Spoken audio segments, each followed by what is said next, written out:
ఒకసారి యెహోవా సాక్షులు అనేవాళ్ళు ఎదురయ్యారండి.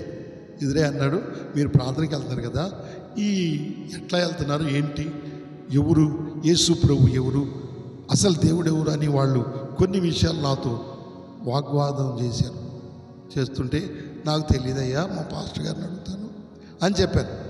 మా పాస్టర్ గారిని అడుగుతానని చెప్పి మా పాస్టర్ గారిని అడిగాను. అన్నయ్య, వీళ్ళు యెహోవా సాక్షులు అంటే ఎవరు అని అడిగాను. అమ్మో, వాళ్ళు పెద్ద సైతాన్లు. నేను అన్న, ఎట్ట సైతాన్లు అవుతారు వాళ్ళు, అసలు వాళ్ళు అలా ఎలా అవుతారు చెప్పండి, నీకు అదంతా వద్దు, వాళ్ళు సైతాన్లు, వాళ్ళతో కలవమాకన్నా. లేదు నాకు తెలియాలి, వివరంగా చెప్పండి.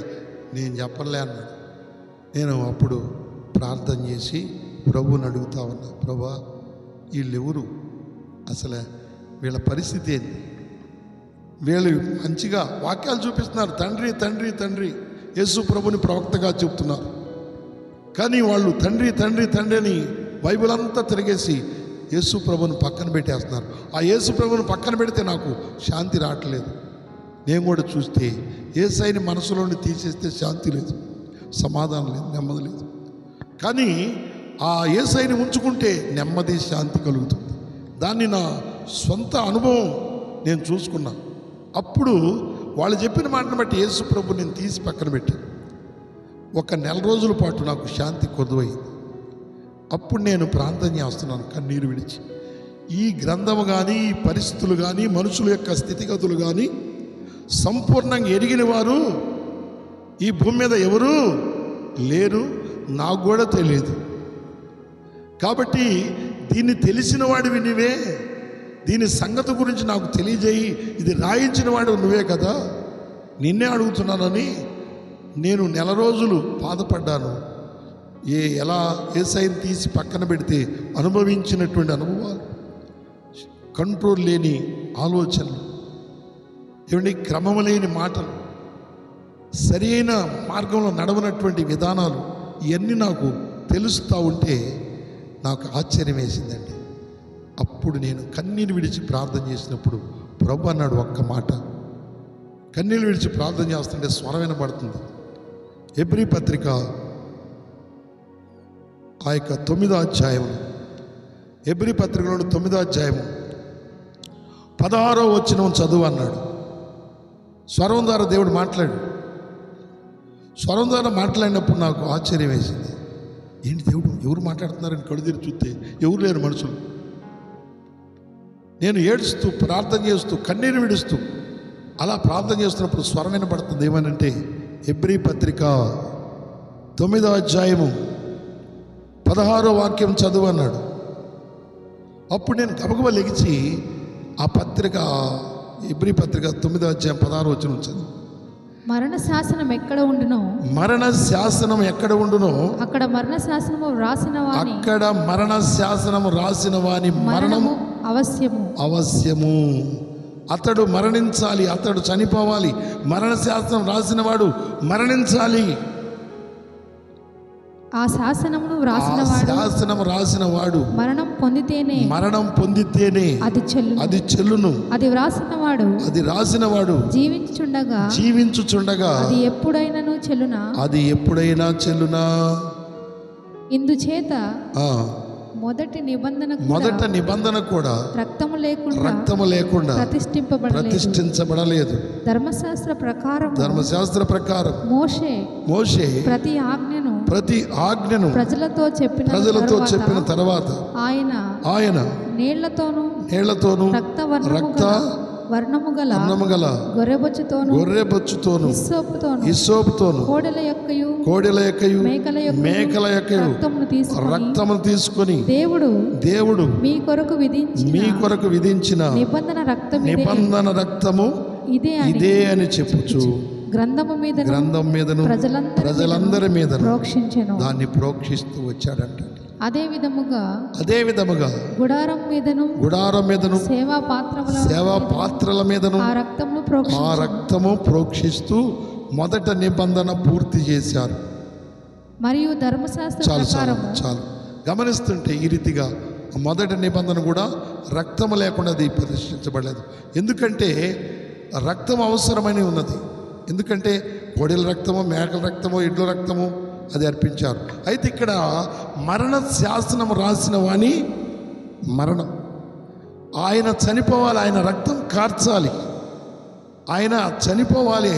ఆయన చనిపోకుండా అక్కడే ఉంటే కుదరదు. అప్పుడు నేను ఈ వాక్యాన్ని తీసుకొని వాళ్ళ దగ్గరికి వెళ్ళా. ఎవరి దగ్గరికి? యెహోవా సాక్షుల దగ్గరికి వెళ్ళి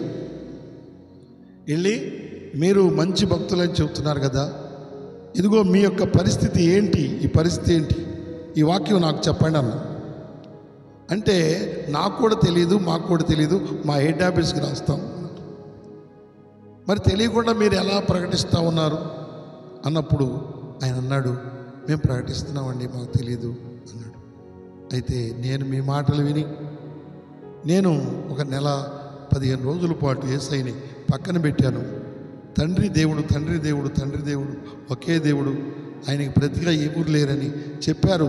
15 రోజులు, మరి నెల 15 రోజులు యేసు ప్రభుని తీసి పక్కన పెడితే నేను శాంతిని కోల్పోయాను, సమాధానాన్ని కోల్పోయాను. ఆ మరణ శాసనములు రాసిన వాడు ఎవరో? తండ్రి, కుమార, పరిశుద్ధాత్మ దేవుడు. ఆమేన్, హల్లెలూయా. ఆ తండ్రి, కుమార, పరిశుద్ధాత్మ దేవుడు త్రియేక దేవుడు, ఒకే దేవుడు, మళ్ళీ ముగ్గురు దేవుళ్ళు కాదు. ఆ మరణ శాసనాన్ని నెరవేర్చడానికి ఆయన ఈ భూమి మీదకి వచ్చాడు. వచ్చి ఏం చేయాలి అన్నాడు? 16లో చదివాం కదా, 9:16లో మరణ శాసనములు రాసిన వాని మరణము అవసరము. అతడు బ్రతికుంటే ఆ మరణ శాసనము చెల్లదు. ఆ మరణ శాసనము చెల్లాలంటే అతడు భూమి మీదకి రావాలి, వచ్చి అతడు చనిపోవాలి. చనిపోయి అలాగే పాతి పెట్టబడితే కుదరదు. అతడు మరణాన్ని జయించి తిరిగి లేవాలి. చెప్పలు కూడా దేవునికి గట్టిగా హల్లెలూయా. అతడు మరణాన్ని జయించి తిరిగి లేవాలి. అతడు మరణించి అలా అందరిలాగా మట్టిలో కలిసిపోతే కుదరదు. ఆయన బోధకుడుగా ఉన్నాడు, చెప్పేవాడిగా ఉన్నాడు.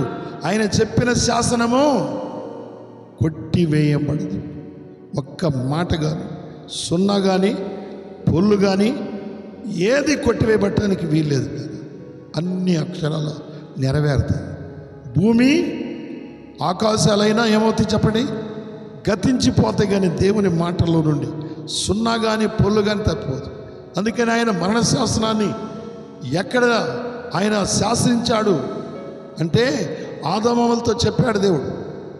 ఏమని? ఈ పండు తిను దినమున మీరు నిశ్చయముగా చచ్చెదరు అని చెప్పాడు. శాసించిన వాడు ఆయనే. ఆయన ఆజ్ఞాపించాడు, కానీ వాళ్ళు అపవాది మాట విని తిన్నారు. తిని ఏమైపోయారు? 930 సంవత్సరాల తర్వాత చనిపోయారు. నిశ్చయముగా చస్తారన్నారు. ఆత్మీయంగా చనిపోయారు, శారీరకంగా జీవించారు. 930 సంవత్సరాలు బ్రతికినాక చనిపోయారు. ఆ రోజు నుండి ఈ రోజు వరకు పాపం వల్ల ఆయుష్ ఎంత అవుతుందండి? మనిషి ఆయుష్ ఎంత అవుతుంది? అసలు అంతలో కనబడి అంతలో మాయమైపోయి ఆవిరిలాగా తయారైందండి. ఎందుకంటే మనిషిలో యథార్థత లేదు, సత్యము లేదు, ప్రేమ లేదు, దయ లేదు, కనికరము లేదు. అందుకని పరిస్థితులన్నీ తేడా వచ్చేసింది భూలోకం. మనిషి దారి తప్పి తిరుగుతున్నానులే అంటున్నాడు, బ్రతుకుతున్నానులే అంటున్నాడు. ఎలా బ్రతుకుతున్నాడు? ఎలా బ్రతకాలి? దేవుడు ఎలా బ్రతకాలని మనుషుల్ని దేవుడు పుట్టించాడు? దైవత్వం ఏంటి, మానవత్వం విలువలేంటి, వీటన్నిటిని గురించి కూడా మనిషి తెలుసుకోలేని పరిస్థితుల్లో ఉన్నాడు. దేవుడు పిలుస్తూ హెచ్చరిస్తూ ఉన్నాడు, నా కుమారుడా, నా కుమారి అని. భూదిగంత నివాసులారా, నా వైపు చూసి రక్షణ పొందండి, ప్రయాసపడి భారం మోసుకొనుచున్న సమస్త జనులారా నా యొద్దకు రండి అని పిలుస్తున్నాడు. ఆయన హెచ్చరిస్తున్నాడు, మీలోకి ఏ కీడు రాకుండా, ఏ విధమైన బలహీనులు కాకుండా, ఏ విధమైన శోధనలో పడకుండా, ఏ విధమైన అపవిత్రత మీకు అంటకుండా నా మాట విని నా యొద్దకు రండి అని పిలుస్తున్నాడండి. పిలుస్తుంటే వస్తున్నామా? ఆ పిలుపును గుర్తిస్తున్నామా? చాలామంది పిలిచినప్పుడు వస్తారు. కొంతమంది ఇష్టపూర్వకంగా వస్తారు, కొంతమంది ఏదో వెళ్దామని వస్తారు. కానీ మనం ఇష్టపూర్వకంగా దేవుడి దగ్గరికి వస్తే మన జీవితాలను అద్భుతంగా మారుస్తాడు. హల్లెలూయా! చెబుదాం గట్టిగా, హల్లెలూయా, హల్లెలూయా. అద్భుతంగా మారుస్తాడండి. ఇంకా నేను అన్నీ విడిచిపెట్టి దేవుని మార్గంలోకి వచ్చినప్పుడు, ప్రభా వచ్చాను, ఏం చేయమంటావు? నా దగ్గర డబ్బులు లేవు, ఒక జత బట్టలు ఉన్నాయి, పెళ్ళయింది, పిల్లోడు ఒక్కడు, మరి ఎక్కడికి వెళ్ళాలి, ఏం చేయాలి, పరిస్థితి ఏంటి అని అన్నప్పుడు సేవ చేయి. మరి చర్చి లేదు, డ్రమ్ము లేదు, కంజర్ లేదు, స్థలం లేదు, ఏమీ లేదు, ఎక్కడికి వెళ్ళమంటావు అన్నప్పుడు వెళ్ళు, ప్రకటించు, ప్రకటిస్తుంటే నేను అన్నీ ఇస్తాను అన్నాడండి. హల్లెలూయా. ఇక సైకిల్ వేసుకొని గుంటూరు నుంచి మంగళగిరి వచ్చా. సైకిల్ వేసుకొని పాస్టర్ గారిని వెనకమాల కూర్చోబెట్టుకొని వెనకమాల వచ్చా. కడుపులో ఒక పిల్లోడు, సైకిల్ మీద ముందు ఒక పిల్లోడు, ఇద్దరం సైకిల్ దొక్కుంటా యేసయ్య పాటలు పాడుకుంటా ఒక చర్చిలో వాక్యం చెప్పమంటే రైలు కట్టమంటే ఉండేది రాజమ్మ గారు అని ముసలామ. ఇప్పుడు రవిప్రకాష్ గారు చేస్తున్నాడు అక్కడ. ఆ చర్చిలో అప్పుడు ఇటు ఇవన్నీ ఇళ్ళన్నీ లేవండి. కట్ట దాటితే భయం, రైలు కట్ట మీదకి రావాలంటే భయం. ఎందుకంటే కట్ట మీద కూడా మనుషుల్ని చంపేస్తూ ఉండేవాళ్ళు. నేను వచ్చినాయి అప్పుడు 1992 సంవత్సరంలో మంగళగిరి ఉంటున్నారు. ఇటెవరు అసలు మనుషులు అలికిళ్ళు ఉండేవి కాదు. ఓ భయంకరంగా ఉండేది పరిస్థితి. అయితే అక్కడికి వాక్యం చెప్పడానికి గుంటూరు నుంచి సైకిల్ వేసుకుని, ఎందుకంటే ఛార్జింగ్ డబ్బులు ఉండేవి కాదు. అక్కడ చర్చిలో వాక్యం చెప్పండి, 300 ఇస్తాము అనేవాళ్ళు. సరేనని అక్కడికి బయలుదేరటానికి వస్తూ ఉన్నప్పుడు దేవుడు ఒక దర్శనం చూపించాడు. దర్శనం ఏంటంటే, ఆ దర్శనం ఏంటంటే అది ఒక మత్తుతో కూడింది అన్నాడు. అంటే అమెరికా సంస్థలతోని పోషించబడే వారందరూ ఒక మత్తులో ఉంటారు. వాళ్ళు అలాగ ఉండకూడదు నువ్వు. కాబట్టి నేను నిన్ను పోషిస్తా, నేను నీకు కావాల్సినన్ని ఇస్తాను, కాబట్టి నువ్వు నా మాట విను, నేను నీకు అన్ని ఇస్తా. ఏమీ లేవు కదయ్యా, ఇస్తాను, సువార్త ప్రకటిస్తూ ఉండు అన్నాడు. ఇచ్చినాక ప్రకటిస్తా కానివ్వండి, నేను ఇస్తాను, నువ్వు ప్రకటిస్తూనే ఉండు అన్నాడు. ఇక సువార్త చెప్పటం